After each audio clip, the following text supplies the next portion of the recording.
Hey guys, welcome back. This is a 24 hours with the 12s Ultra. Yes, I've had it for around about 24 hours. I've been using it for 24 hours and just want to, oh, that didn't work. Oh yeah, because I've just rebooted the device. Let's have a look at my secure lock. Yes, I've had 24 hours with it, and obviously it's a Chinese smartphone, so if you're in the UK, you want to know if it's going to work properly. This is not a review as such at the moment, but just a few little quirks and stuff that I have noticed since using the device. I mean, I've got the software set up pretty nicely as it is. All my applications that I normally use are actually working as well, which is very, very good news. Tried Google Wallet because I have NFC is on as well. I tried to add a card. Oh yeah, of course, I've got to turn my network connection on as well. Just done a throttling test and had all that turned off. So I have Wi-Fi connectivity, I have EE as well. I've turned Wi-Fi, I've got 4G plus at the moment. But I do get 5G signal on EE, so that is good. Right, I'm going to blur this out so you can't see this. Oh, I'm just going to look at this cam. I'm going to try and add a card that I use a lot. Put in my 3-pin thingamabob. Continue.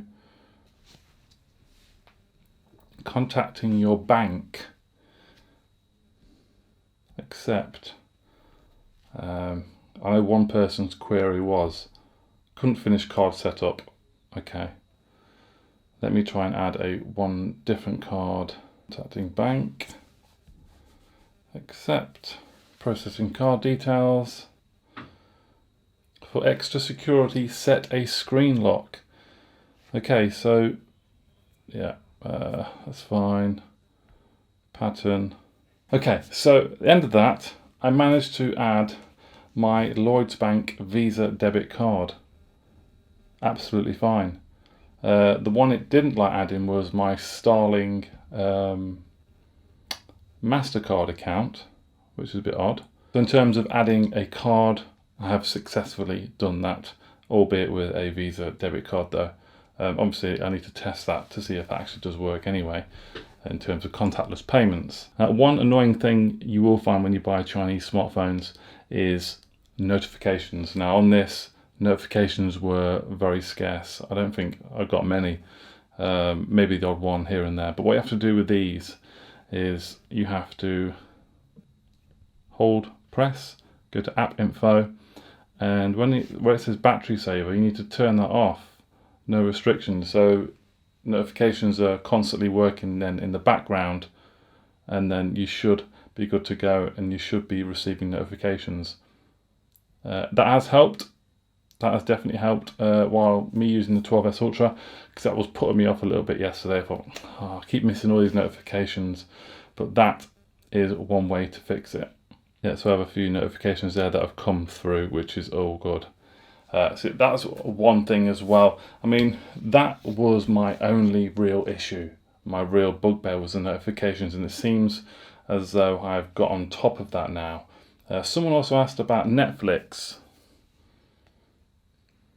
Now I wasn't sure because I don't really watch Netflix on my phone, but this is the app settings that I have. Playback specification, HDR capabilities, it actually says none. So there's no HDR capabilities on Netflix by the looks of it. If that's what you meant, if you are watching this video, that is HDR capabilities none.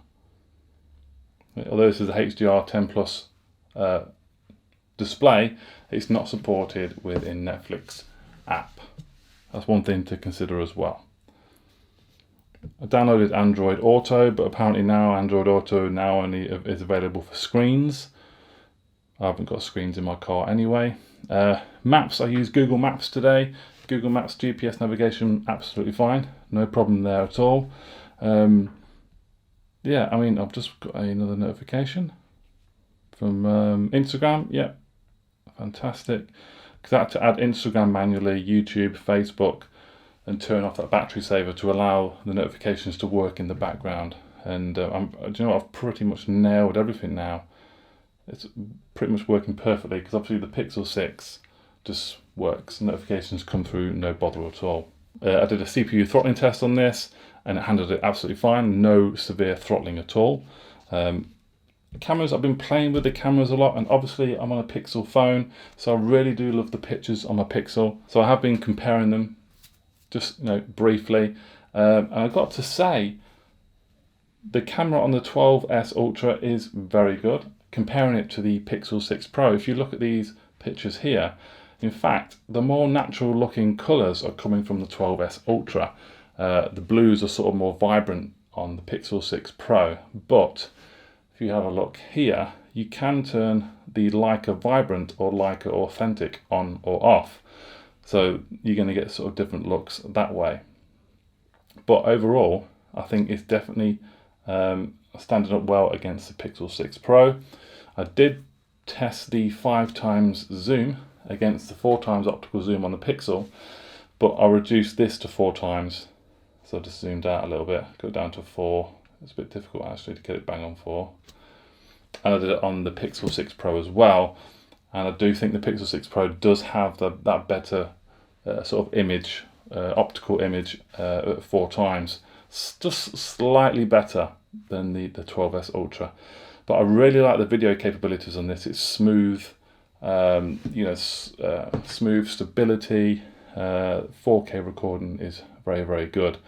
Dynamic range is great. Really like the video capabilities.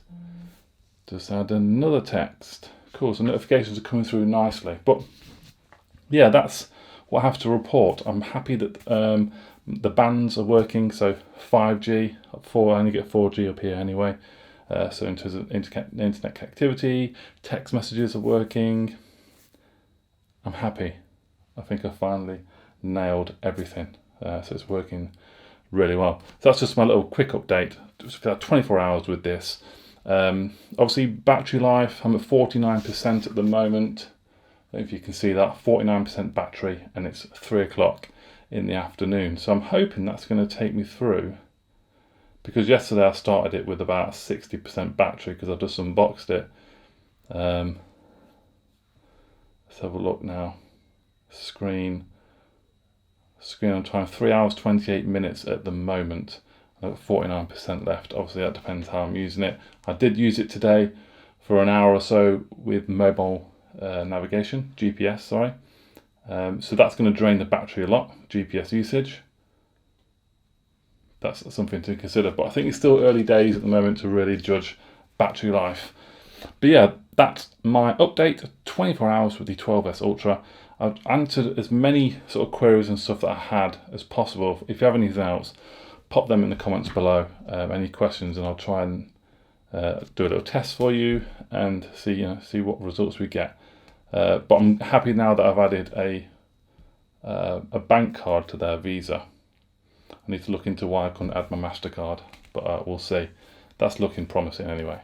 So thank you all very much for watching. If you enjoyed this video, give the video a thumbs up, subscribe to the channel, and I'll see you all very soon. Goodbye.